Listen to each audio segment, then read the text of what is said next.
Los saludamos, amigas y amigos de 15 UCR, y les explico que estoy usando el cubrebocas porque yo sí creo en la ciencia, yo sí entiendo el papel de las vacunas y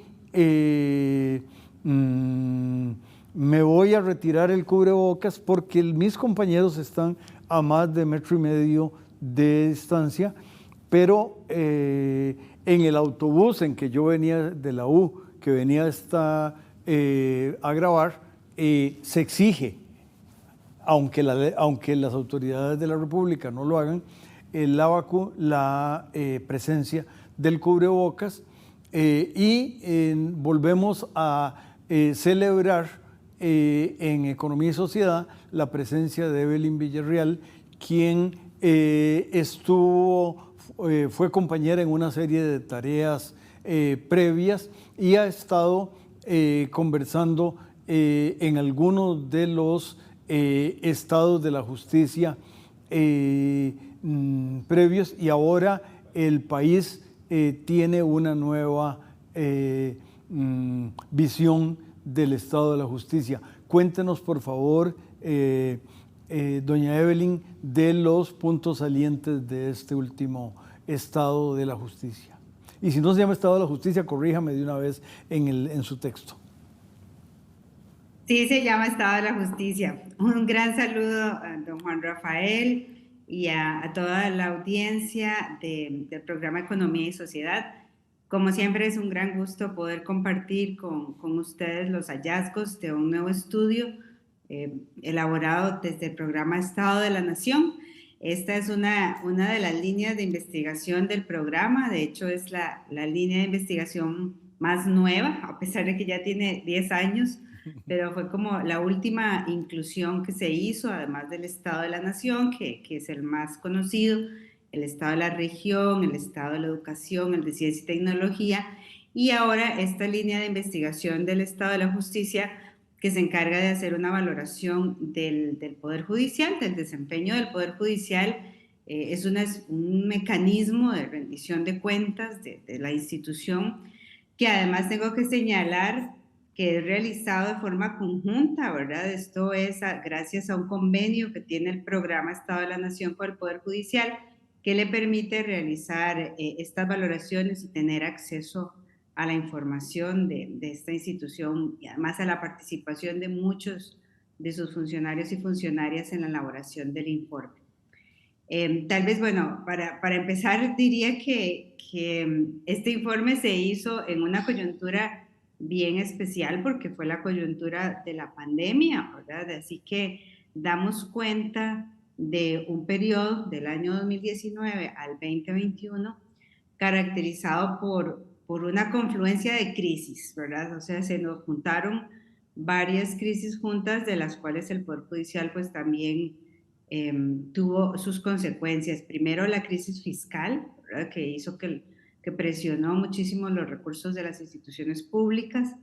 Luego nos vino la crisis de la pandemia, ¿verdad?, que también tuvo repercusiones sobre el tipo de servicios que se prestaban.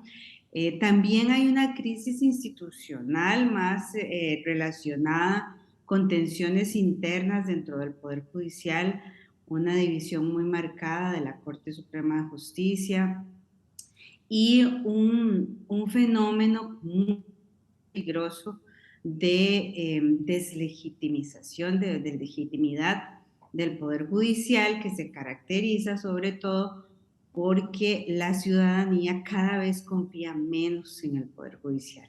Entonces, digamos que este es como el contexto, ¿verdad?, en el cual se hacen los estudios del Estado de la Justicia. Son estudios a profundidad en áreas específicas del Poder Judicial, Recordemos que este es un aparato muy grande, no es tanto una institución, sino que es como un conglomerado de instituciones. Entonces, lo que hace el Estado de la Justicia es seleccionar temas específicos. En este Doña caso, Evelyn, seleccionamos eh, la jurisdicción contencioso administrativo, seleccionamos también la Sala Constitucional para hacer análisis de su jurisprudencia. Hay otro capítulo sobre cómo se nombran los jueces y juezas de la República. Hay otro capítulo sobre justicia electrónica, que fue la forma, digamos, de paliar un poco lo de la pandemia. Y finalmente hay un capítulo de seguimiento, que nosotros le llamamos de seguimiento, que hace como una recopilación de indicadores más generales. Bueno, no sé si con esta introducción como para ubicarnos y luego podemos ir desgranando cada uno de estos temas. Hagámoslo, o por favor hágalo, pero tal vez, ya que mencionó de la complejidad del sistema judicial, no sé si quiere arrancar con cuántos hermanitos viven en esa casita de el Poder Judicial del país. Claro, O el sea, las Poder distintas Judicial, partes. como le decía, es un conglomerado de instituciones, ¿verdad? No es una única institución como un ministerio, por ejemplo, sino que es un conglomerado en donde tenemos el organismo de investigación judicial, el OIJ, el Ministerio Público, la Defensa Pública, tenemos también una unidad de atención de víctimas y testigos. En general hay una gran cantidad de entes, de órganos que están dentro del Poder Judicial y que tienen en común, primero, un único presupuesto institucional, ¿verdad? Que tienen que compartir todos, pero además tienen en común que todos están bajo la égida de la Corte Plena, que es el órgano superior, la máxima autoridad en todo este conglomerado que dicta medidas políticas, estratégicas, que también es la máxima autoridad en temas administrativos, porque hace nombramientos, maneja el régimen disciplinario, y es la máxima autoridad jurisdiccional, porque ahí es donde llegan en última instancia los casos para una respuesta final a las respectivas salas de casación. Entonces, este conglomerado está conformado por cerca de 13,000 personas que trabajan en el Poder Judicial y más de 800 oficinas que tienen todas estas instituciones alrededor del país. Además, estamos hablando de que ven distintas materias, casi una docena de materias distintas. Cuando digo materias me refiero a cuando hablamos de la materia penal, de la materia laboral, contencioso, de violencia doméstica, de familia. Todas esas son mundos distintos, ¿verdad? Tienen comportamientos, desempeños, procesos totalmente distintos. También en cada una de las oficinas, el Poder Judicial tiene 15 circuitos, o sea, 15 regiones, se divide en 15 regiones en el país y hay diferencias muy notables entre un circuito y el otro, aunque estén a la par. Entonces, imagínense que la complejidad de esta institución es tanto horizontal, porque entre los circuitos, entre las mismas materias hay diferencias, como vertical, ¿verdad? También por esta organización que tiene en donde todo confluye, ¿verdad? Todos los caminos llegan a la Corte, al final de cuentas es la que toma las decisiones de todo el conglomerado. Uno de los temas llamativo, y creo que fue hace más de 10 años, es que todos vivían, todos los ámbitos de la Corte vivían en el antiguo Paraninfo de la Universidad de Costa Rica. Hay todavía una plaquita ahí donde dice que ahí operaba la antigua Universidad de Santo Tomás, si mi memoria no me es infiel. Y ahí en esos edificios de mármol estaban todas las, digamos, toda la operación central. Sin embargo, la sala cuarta o constitucional creo que puso casa aparte. Obviamente, aunque no está casa aparte, quiero decir físicamente. ¿Me equivoco o no, doña Evelyn? Sí, correcto. La sala constitucional está ubicada acá por Sabana, en diferente de todas las demás salas que sí están centralizadas en el primer circuito judicial de San José. Esto es muy interesante porque, don Juan Rafael, la mayoría de tribunales constitucionales en los demás países están aparte del Poder Judicial, ¿verdad? No están dentro dentro de la Corte, sino que constituyen instituciones autónomas separadas. Por varias razones, porque entre otras cosas tienen que ejercer una función de contrapeso también para la Corte, tienen que revisar la constitucionalidad de las decisiones de la misma Corte. Entonces, en la mayoría de países este tribunal está separado e incluso acá hay ahora todo un debate, ¿verdad? De si, creo que algunos diputados de esta legislatura que está recién comenzando propusieron algo relacionado con separar la sala constitucional del resto de la Corte porque tienen una especie de conflicto de intereses, ¿verdad? Es juez y parte cuando tiene que resolver sobre asuntos del Poder Judicial. Entonces, pero bueno, también es porque tiene un procedimiento que es completamente diferente, no es una sala de casación. Este es nuestro Tribunal de Derechos Humanos, prácticamente tiene un proceso expedito, célere, además directo, donde las personas pueden llegar ahí directamente sin tener que tener procesos judiciales abiertos. Entonces tiene una lógica completamente distinta y en ese sentido hace un poco de sentido, valga la redundancia, que esté como físicamente aparte. Vamos a partir, ya que está aparte, vamos a partir este programa en los dos segmentos y la vamos a invitar una vez que el canal lo haga con nosotros. Regresamos.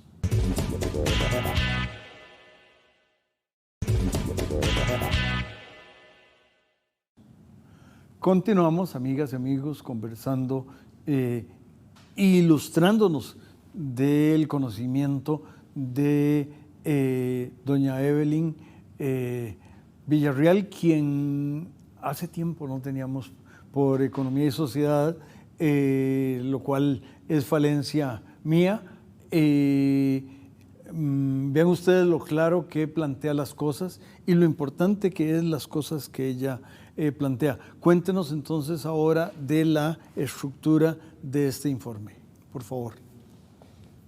Bueno, es un poco injusto, ¿verdad? Darle en tan pocos minutos la síntesis, pero voy a intentar, así como los hallazgos más importantes del informe, tienen que ver primero que nada con que la institución del Poder Judicial tuvo digamos, como una reacción muy oportuna a la pandemia del COVID, profundizó todas las herramientas que tenía de justicia electrónica, de justicia virtual, e incluso incorporó algunas nuevas como las audiencias virtuales, o sea, ya las personas no tenían que desplazarse físicamente para atender un juicio, sino que lo podían hacer desde sus computadoras de manera virtual. Todo esto para paliar un poco las restricciones de movilidad y cumplir con los protocolos sanitarios durante la pandemia.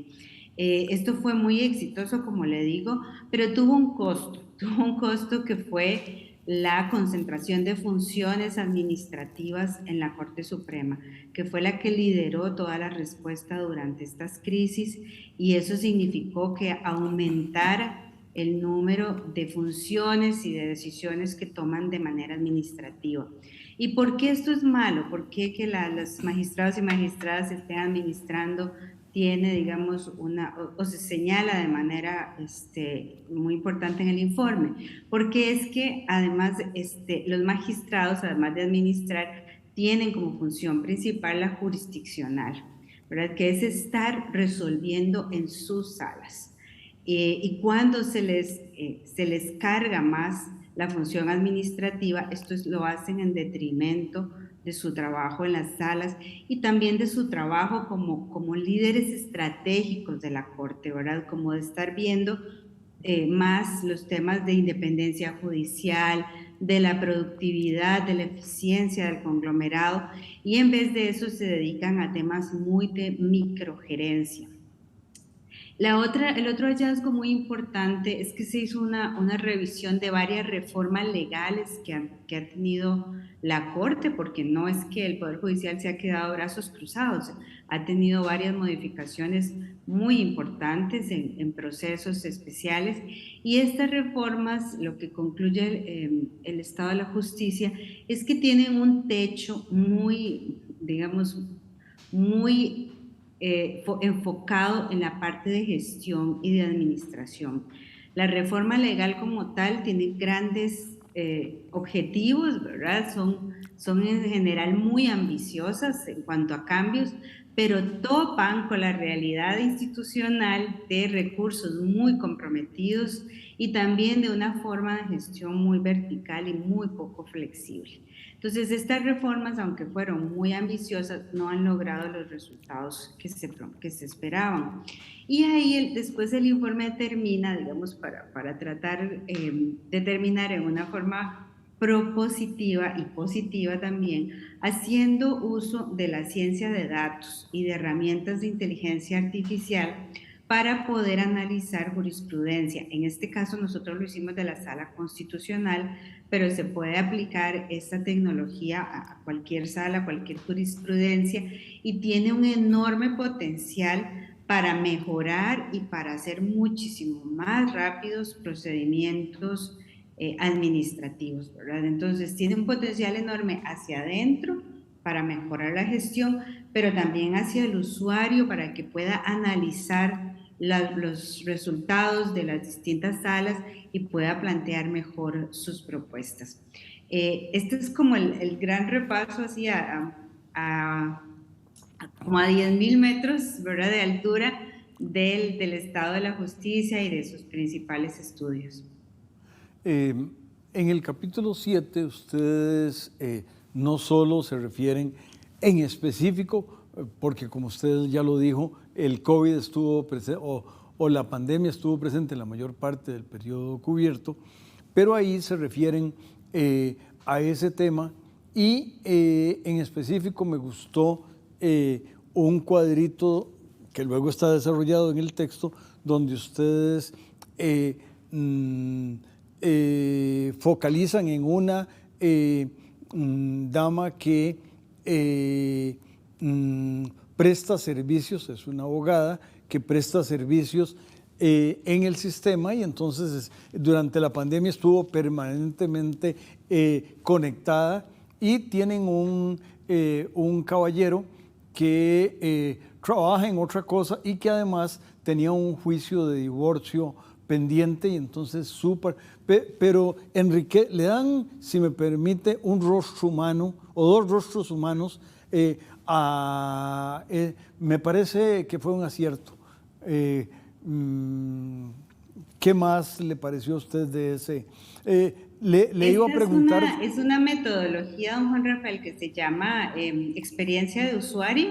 Ajá. Y se utiliza justamente para valorar, para evaluar si las páginas web, los sistemas informáticos están teniendo la función para la cual se creó.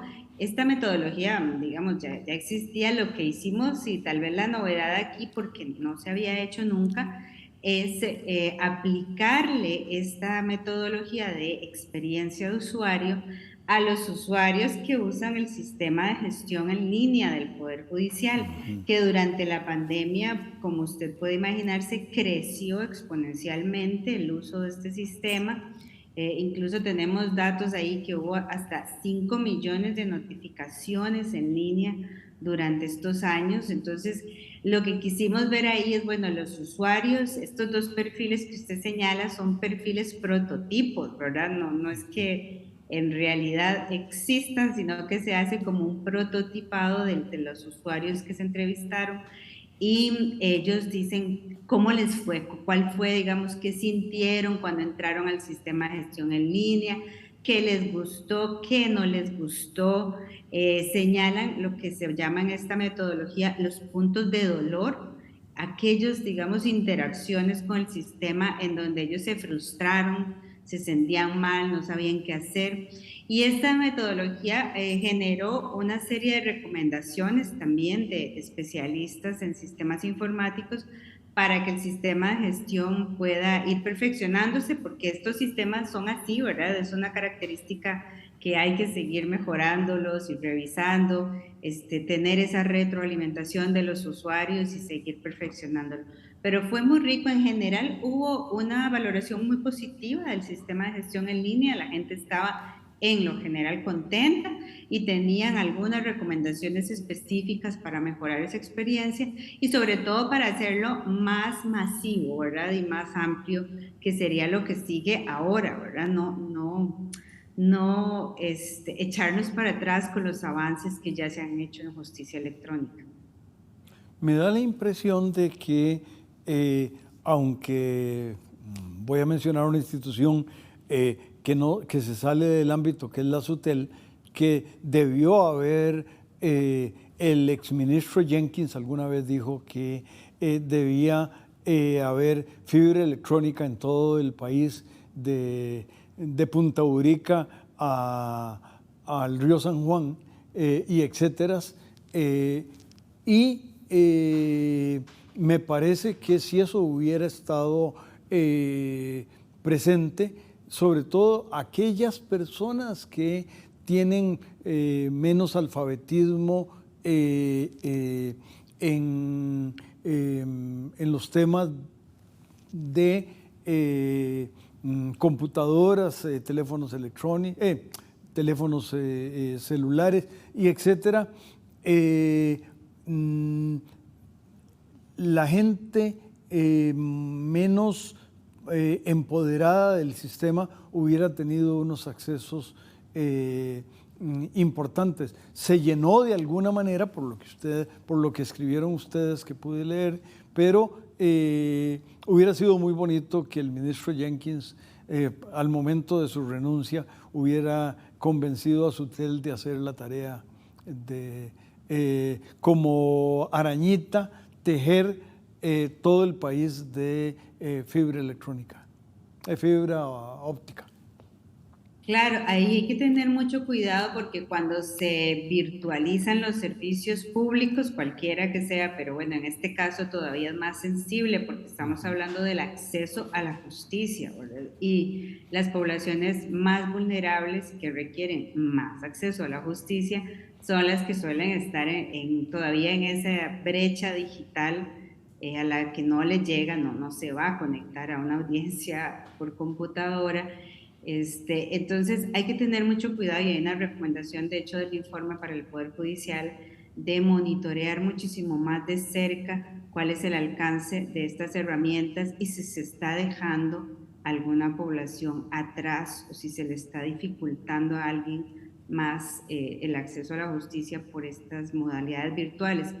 Por ahora ninguna modalidad presencial se ha quitado del todo, ¿verdad? Siempre sigue dual, ¿verdad?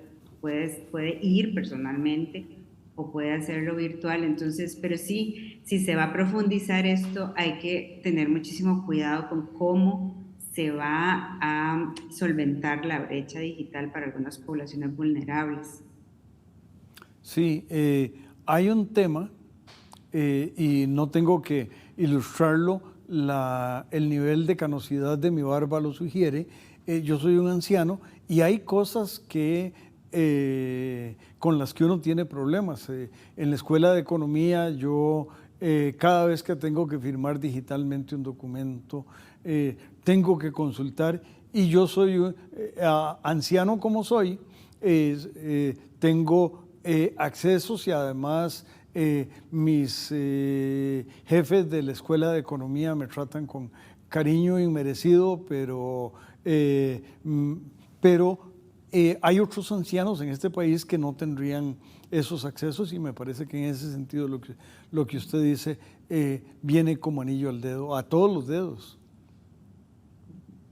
Sí, y es que incluso hay unos estudios en otros países, por ejemplo en Estados Unidos o en países que han ido todavía mucho más lejos con esto de la virtualización, y los estudios sugieren que el acceso virtual beneficia a los que ya de por sí tenían acceso privilegiado al sistema de justicia, ¿verdad? Doña Evelyn. Entonces, le crea una brecha adicional a los que no tenían ese acceso privilegiado. Este tema... Así que bueno, eso este estudio no se ha hecho en Costa Rica, ¿verdad? Pero sí, ya tenemos antecedentes que nos señalan por ahí unas luces rojas que hay que tener mucho cuidado. Pues mucho cuidado tendremos de volverla a invitar pronto y la felicitamos a usted y a todos sus colaboradores por este estudio. A las amigas y amigos los invitamos a que se mantengan con los espléndidos programas de 15 UCR. Muchas gracias y felicitaciones. Gracias, saludos.